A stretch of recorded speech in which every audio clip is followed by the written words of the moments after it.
जय जय श्री राधे, जय जय श्री हरिवंश, जय जय श्री संत सतगुरुदेव भगवान की जय। एक जिज्ञासु दर्शक का प्रश्न यह था, भगवान से प्रेम होने के बाद भी या भगवत विषय में चलने पर भी सुख और दुख का सामना क्यों? देखिए, इसमें हमें मूल यह समझना होगा पहले कि इच्छा हमारा मूल कारण है दुख का। इच्छा अगर है तो दुख स्वाभाविक, क्योंकि हम इच्छा के परिणाम में फंसे।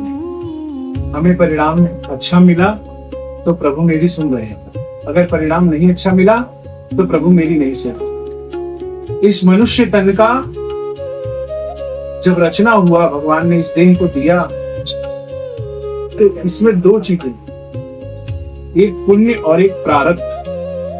पुण्य और प्रारब्ध का खाता समय समय पर उदित होता है, समय समय पर अपने समय पर अस्त होगा। अगर आज आपका अच्छा समय चल रहा है, आपसे बिना सोचे बिना समझे आपके पास धन आ रहा है, आपकी कामना पूर्ण हो रही है, आपकी मनोकामना पूर्ण हो रही है, जहां सोचो नहीं वहां काम बन रहा है, तो इस चीज को समझिए कि आपका पुण्य उदित।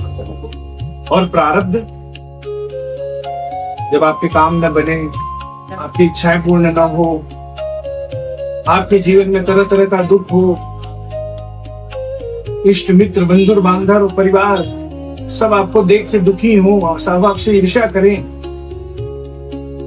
सब आपसे घृणा करें, तो ये प्रारब्ध है। लेकिन मूलतः हमें यह समझना है कि जो दुख है वो सबसे बड़ा सुख है। ये कैसे? दुख जो है ये परीक्षा की घड़ी, ये प्रभु की तरफ से पुकार है कि हम जिस मोह में हैं, जिस असत प्रेम में हैं, उनसे दूर होकर हम प्रभु की शरणागति को अपनाएंगे। और इसमें मूल आ जाता है उद्देश्य। पुण्य एकत्रित होने पर भी हमारा उद्देश्य यह रह जाता है कि हमारी कामनाएं मनोकामनाएं और पूर्ण हो। लेकिन हम इस मनुष्य देह के उद्देश्य को कहां समझ पाए? हमने जो बीज बोया है पूर्व में 84 लाख योनियों से, हमने कितने शरीर धारण किए और कितने बार हमारी मृत्यु हुई, तो हमने कितने कर्मों को जन्म दिया हो, कितने पुण्य भी किए हो, तो उन सब पुण्य और प्रारब्ध को मिला के हमारी रचना हुई। और अभी अभी हमने जब भगवान से थोड़ा भी जुड़ाव महसूस किया या थोड़ा भी उनके प्रति बढ़े, तो हमारे संत सद्गुरुदेव भगवान कहते हैं कि भगवत विषय में चलने पर 2-3 चीजें होती हैं, कंचन, कीर्ति और कामिनी। हो सकता है आपके पास बहुत धन आ जाए, बहुत मनोकामनाएं आपकी सारी पूर्ण होने लगे, और एक होता है कि अत्यंत दुख होने लगे, आपके शरीर में नाना प्रकार के रोग उत्पन्न होने लगे, कष्ट आने लगे, समस्या दिखने लगे, जो शायद पहले काम बनता था आप बिगड़ने लगे। आप मीरा जी के चरित्र को देखिए, उन्होंने भगवान से क्या कहा? उन्होंने कहा तो मुझे ऐसा दुख दीजिए कि प्रति क्षण आपका चिंतन होते रहे, आपके लिए मैं रोती रहूं। हम दुख में रो कहां रहे? हम तो दुख में तरह तरह के लोगों के पास, तरह तरह के प्रभु के भी कई स्वरूपों में भटक रहे। जहां किसी ने कह दिया यहाँ मनोकामना पूर्ण हो जाती, वहां हम दौड़ पड़ते। तब आप एक के कहां हैं? आप अनन्य कहां हैं? याद रखिएगा, भगवत विषय में यदि आप चल रहे हैं तो सुख आए तो वो सुख वास्तविक सुख नहीं है, वो प्रभु से दूर करने वाला सुख। क्या आप पुनः इस 84 लाख योनियों में भटकना चाहते हैं? नहीं। जिस मनुष्य का या जिस जीव का उद्देश्य यह अंतिम हो जाता है कि यह मेरा अंतिम जन्म है, तो याद रखना उसके सारे प्रारब्ध और सारे जो कुकर्म है, जितने भी पूर्व जन्मों के कर्म है, सबका हिसाब किताब एक ही साथ इसी जन्म में फाइनल हो जाता है।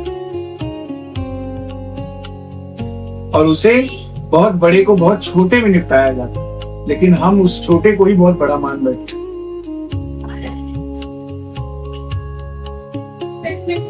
तो पुण्य की कामना नहीं करनी चाहिए, हमें उस दुख की कामना करना चाहिए कि जिस दुख में प्रति क्षण उनकी याद बनी रहे, उनका नाम बना रहे, उनका संग बना रहे।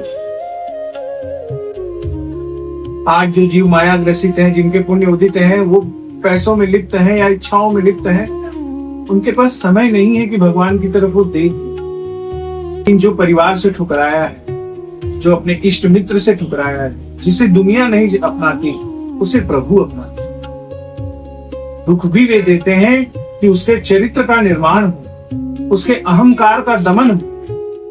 वरना अगर परिस्थिति न आए तो हमें कहां भान होगा कि हमारा मन ही इस बंधन का मूल कारण है 84 लाख योनि। इसीलिए प्रभु परिस्थिति भेजते हैं, परिस्थिति भेजने पर उसे परिपक्व करते हैं,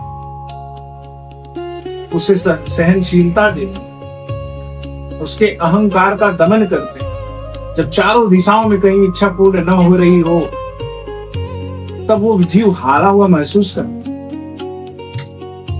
अंतिम में वो हाथ जोड़ के रोता है एकांत में और कहता है कि प्रभु अब कोई नहीं, अब आप तो करुणा कर दो। तब प्रभु से मिले। प्रभु भाव के भूखे हैं, प्रभु पद प्रतिष्ठा मान सम्मान से कभी नहीं प्राप्त। क्यों? क्योंकि धन का एक सूत्र है, धन आया तो स्वाभाविक अहंकार जन्म लेता है। इसीलिए भक्त स्वयं को सदा हमेशा कमी वाला मानता, क्योंकि अहंकार जब जीरो हो जाएगा तब प्रभु मिलेगा। ऐसा नहीं है कि अहंकार रहते हुए प्रभु नहीं मिलेंगे, मिलेंगे। आपका उद्देश्य उसमें लेकिन कामना पूर्ति होगा, मनोकामना पूर्ति होगी, वो तो मिल जाएगा। और वो हम इसी जन्म में भूल भी जाएंगे, खत्म भी कर देंगे। लेकिन अगले का हिसाब क्या? आज हमने अगर भगवत विषय में पैर रखा तो हमने अभी एडमिशन किया है और आप सोच रहे हैं मैं ग्रेजुएट हो जाऊंगा। नहीं, आज आपने एडमिशन किया है, जो पूर्व में हमने एडमिशन नहीं लिया था उसका हिसाब किताब तो चलेगा। हाँ, जहां 100 रुपया खर्च होना था वहां 1 रुपया शायद खर्च हो। ये भक्ति प्रदान कर। अब आप इसमें समझिए कि आपका उद्देश्य क्या। आपका उद्देश्य अगर कामना को लेकर है, इच्छा को लेकर है, तो भगवान वो भी पूर्ण कर रहे कि कम से कम उसी बहाने ये मेरे पास आ जाए। लेकिन हम भूल जाते। दूसरी बात, हम अनन्य नहीं बन पाते। किसी ने कह दिया आज गणेश जी की आराधना कर लो, आपको बुद्धि तीव्र हो जाएगी, आपका फला फला सही हो जाएगा, तो हम गणेश जी के पास चले गए। किसी ने कह दिया कि महादेव की आराधना करिए, आपका ये अकाल मृत्यु की तरफ जो योग बन रहा है वह नष्ट हो। किसी ने कह दिया कि आप हनुमान जी की आराधना करिए, आपके ऊपर शनि प्रबल है, तो हम हनुमान जी की तरफ चले। हमें ये अपने मन से पूछना चाहिए कि हम किसी एक के क्या हो पा रहे हैं। हमें ये मन भगवत विषय में ही चल रहा है। हमने अपने घर में ही तरह तरह के मूर्ति रखी, तरह तरह के विग्रह रखे। शंकर भगवान है, कृष्ण जी हैं, नारायण जी हैं, हनुमान जी हैं, नव दुर्गा जी हैं। मैं इसका निषेध नहीं कर रहा, मैं यहाँ भाव की बात कर रहा हूँ। क्या नव दुर्गा आदि शक्ति किसी से कम है? क्या वो हमारी हर मनोकामना पूर्ण नहीं कर सकती? क्या शंकर जी जो सृष्टि के रचयिता हैं, सृष्टि का भार संभाले हुए हैं, क्या वो किसी से कम? देवों के देव महादेव। लेकिन हम भटक रहे। हमारा यही मन हमें कई जन्मों से छल रहा है, 84 लाख योनियों से छलता चला रहा है। और यह जन्म मिला है तो इसे अंतिम बनाने वाले के लिए न सुख होता है न दुख होता है। सुख दुख हमारे मन का माना हुआ परिणाम है। वास्तव में अगर कहा जाए तो मूलतः दुख नहीं सुख है। अगर सब चीज पूर्णता पे है, यकीन मानिए आप प्रभु से कोसों दूर हैं, और अगर दुख है अपना आपको गले नहीं लगाना, वो है आपको गले लगाने। वही पिता स्वरूप में आपके लिए आए पिता बन गए, वही माता स्वरूप में आए हैं आपके लिए माता बन गए, वही परिवार स्वरूप में है परिवार बन गए। लेकिन हमारा भाव ऐसा है, वही ज्ञान और बुद्धि और मन बन के बैठे हुए, लेकिन हमने देखने का नजरिया कहाँ बन गया।